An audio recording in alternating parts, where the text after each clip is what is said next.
मंदिर के शुद्धिकरण पर सियासी महाभारत छिड़ी हुई है। इस महाभारत के केंद्र में राजस्थान कांग्रेस के दलित नेता हैं। ये पूरा विवाद इन दो तस्वीरों के इर्द गिर्द घूम रहा है। पहली तस्वीर राजस्थान में नेता प्रतिपक्ष टीकाराम जूली की है। रामनवमी के दिन अलवर की एक सोसाइटी में श्री राम मंदिर में प्राण प्रतिष्ठा समारोह का आयोजन हुआ था। यहाँ दलित नेता और राजस्थान में नेता प्रतिपक्ष टीकाराम जूली भी शामिल हुए थे। दूसरी तस्वीर बीजेपी नेता ज्ञानदेव आहूजा की है, जो उसी मंदिर में पहुंचे जहां कांग्रेस के दलित नेता टीकाराम जूली गए थे। बीजेपी नेता ने मंदिर में गंगाजल छिड़का, मंदिर का शुद्धिकरण किया। राजस्थान में बीजेपी की सरकार है, बीजेपी नेता ने ही मंदिर में गंगाजल छिड़का है।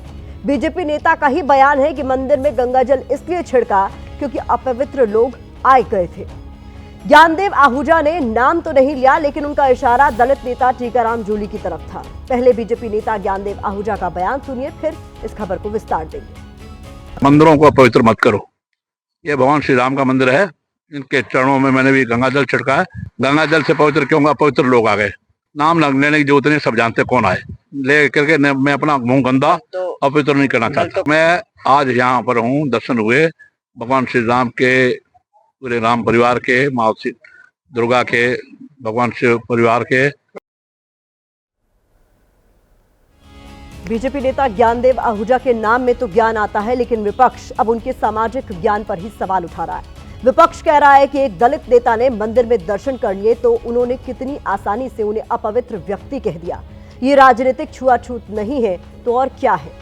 देश की एक कड़वी हकीकत यह भी है कि यहाँ दलित सिर्फ एक वोट बैंक बनकर रह गया है। हमारे देश में राजनीतिक दलों को दलितों का वोट तो चाहिए, लेकिन आज भी कई जगहों पर दलितों को मंदिरों में जाने से रोक दिया जाता है।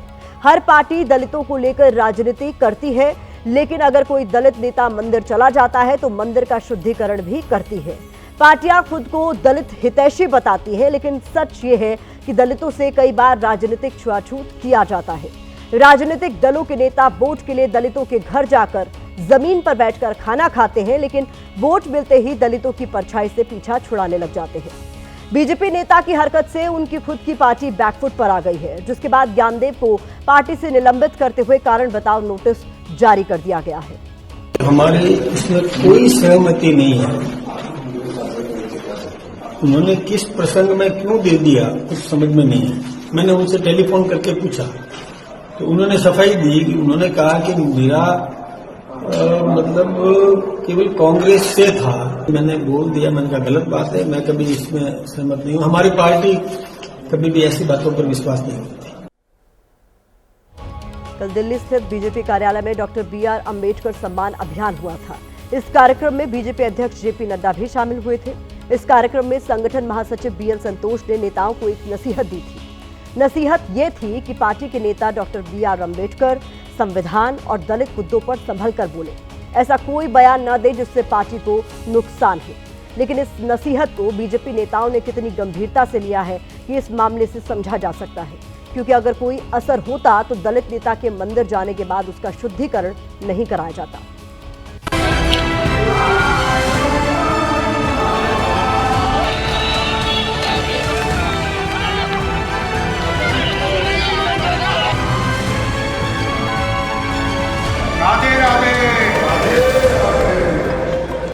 राजस्थान में आज बीजेपी नेता और पूर्व विधायक ज्ञानदेव आहूजा के खिलाफ प्रदर्शन हुआ। जगह जगह उनके पोस्टर जलाए गए, उनका पुतला फूंका गया।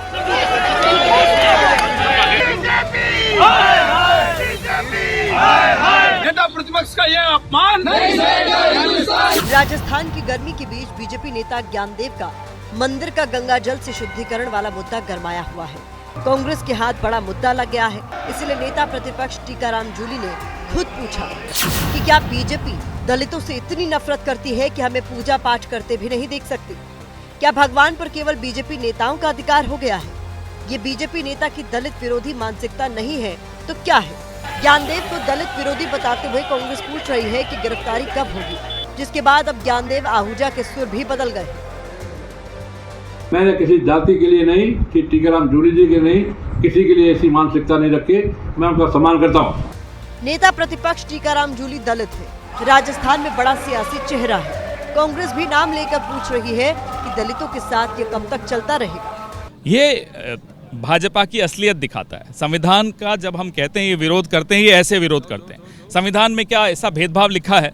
हमारी लड़ाई यही है। 21वीं शताब्दी में एक इतने बड़े नेता के साथ ऐसा बर्ताव कर सकते हैं, तो सोचिए कि आम दलित के साथ गांव देहात में ये लोग क्या करते होंगे। राजस्थान में भी दलित बहुत बड़ा फैक्टर है। राजस्थान में दलितों की आबादी करीब 17.83% है। साल 2023 में राज्य में 34 विधानसभा सीटें अनुसूचित जाति के लिए आरक्षित थी। इसी साल हुए विधानसभा चुनाव में बीजेपी ने अनुसूचित जाति के लिए आरक्षित 34 में से 22 सीटों पर जीत हासिल की थी। कांग्रेस को 11 सीटों पर जीत मिली थी। मंदिर के गंगाजल से शुद्धिकरण के मुद्दे को कांग्रेस ने सियासी हथियार बना लिया है, जिस पर कार्यकर्ता से लेकर कांग्रेस अध्यक्ष और राहुल गांधी भी बीजेपी और ज्ञानदेव को आईना दिखा रहे हैं। यहाँ पीछे जूली जी हैं, टिकाराम जूली हमारे सीएलपी हैं, राजस्थान के दलित हैं, मंदिर गए थे। उनके मंदिर में जाने के बाद बीजेपी के नेताओं ने मंदिर को साफ करवाया, धुलवाया, और वो अपने आप को हिंदू कहते हैं। उन्होंने अगर मंदिर में जाते हैं, दर्शन लेकर अगर आते हैं, तो आप वो गंगा जल छिड़का के उसको पवित्र करते हैं।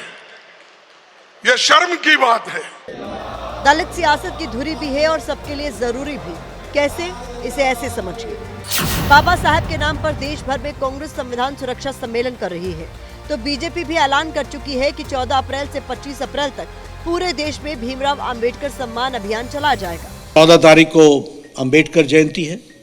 14 तारीख से लेकर के 25 तारीख तक 10 दिन तक हम सब लोग संविधान गौरव दिवस भी मनाएंगे। वंचितों का ख्याल या सिर्फ वोट विधान, यही सार है दलित राजनीति का। दलितों को वोट लेने के लिए तो उनको आप हमारे पास आओ और तुम इस देश के भावी कर्णधार हो, तुमको हम समाज में लेंगे, पर ये सिर्फ कहने की बात होती है। दलित समाज किसी भी पार्टी के लिए एक बड़े जनाधार का काम करता है, वोट का आधार काम करता है, जीत के लिए एक गारंटी है वो। सवाल है कि अगर मंदिर में दलित नेता चले भी गए तो ऐसा कौन सा पाप हो गया? असल में देखा जाए तो मंदिर की नहीं बल्कि सोच के शुद्धिकरण की जरूरत है। राजनीतिक छुआछूत का ये कोई पहला मामला नहीं है। इससे पहले मई 2024 में कन्नौज में अखिलेश यादव सिद्धपीठ बाबा गौरीशंकर महादेव मंदिर गए थे। अखिलेश के मंदिर में दर्शन के बाद बीजेपी कार्यकर्ताओं ने मंदिर को गंगाजल से धोया था। साल 2014 में बिहार के मधुबनी जिले में जीतन राम मांझी एक मंदिर में दर्शन के लिए गए थे, लेकिन उस वक्त भी मंदिर का शुद्धिकरण किया गया था। मंदिर की मूर्तियों को धोया गया था। मंदिर सबका है, भगवान सबके हैं। फिर दलित नेता के मंदिर जाने के बाद मंदिर का शुद्धिकरण क्यों? जिस मंदिर का ज्ञानदेव आहूजा ने शुद्धिकरण किया है वो भगवान श्री राम का मंदिर है, लेकिन बीजेपी नेता मंदिर का शुद्धिकरण करते हुए ये भूल गए कि वो भगवान श्री राम ही हैं जो शबरी के जूठे बेर भी खा लेते हैं।